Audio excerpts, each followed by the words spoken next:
አዲስ አበባ ውስጥ በሚገኝ አንድ ትልቅ ድርጅት ውስጥ በቅርቡ የጥበቃ ኃላፊ ሆኜ ተቀጠርኩ።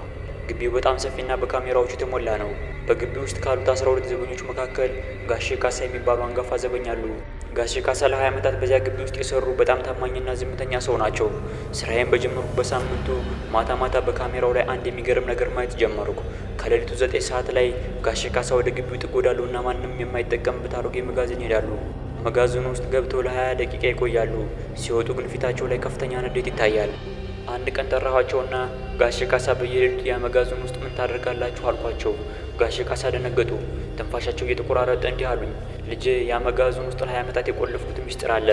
ምንም አይነት ድምፅ ብትሰማ እንዳትገባ፣ በሩንም እንዳትከፍተው ብሎ አስጠንቅቁኝ። ግራ ገባኝ። እያረጁ ስለሆነ ምናልባት አእምሯቸው ላይ ችግር እየተከሰተ ይሆናል ብዬ አሰብኩኝ። በነጋታው ሌሊት ጋሼ ካሳ በጠና ታመው ስራ ቀሩ። የግቢው ጥበቃ እንዳይጓደል ተረኛ ሆኜ ቆየሁ። ከሌሊቱ 9 ሰዓት ሲሆን ከዛ መጋዘን ውስጥ የሚንኳኳ የበር ድምፅ ሰማሁ። ሌባ ገብቶ ይሆናል ብዬ ሽጉጤን አውጥቼ ወደ መጋዘኑ አመራው። በሰንሰለት ተቆልፏል። ድምፁ ግን አሁንም ይሰማል። ሰንሰለቱን ሰብሬ በሩን ከፈትኩት። መጋዘኑ ውስጥ ማንም የለም። ነገር ግን ወለሉ ላይ አንድ ትንሽ በር አየሁ። በሩን ስከፍተው ወደታች የሚወርድ ደረጃ አገኘሁ። በደረጃው ወርጄ ስገባ ያየሁት ነገር የልብ ምቴን አቆመው። አንድ ትንሽ ክፍል አለ። ክፍሉ ውስጥ አልጋ፣ ምግብና ያረጁ ልብሶች አሉ። ግድግዳው ላይ ደግሞ የጋሼ ካሳ ፎቶዎች በሙሉ ተለጥፈዋል።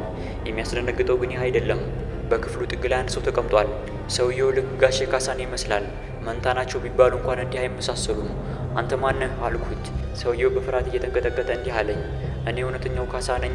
ከ20 ዓመታት በፊት መንታ ወንድሜ እዚህ ክፍል ውስጥ ዘግቶብኝ እኔም መስሎ በእኔ ቦታ ይሰራል። ለእኔ ደግሞ ሌሊት ሌሊት ምግብ ያመጣልኛል። ዛሬ ግን ወንድሜ በሰዓቱ ስላልመጣ ስለ ራበኝ ነው በሩን የመታሁት አለኝ በሚያሳዝን ድምፅ። ከዛም የጋሼ ካሳ የወንድሙ ድምፅ ከበሩ በስተጀርባ ተሰማ። ልጄ በሩ እንዳትከፍተው ብዬ አልነበረም?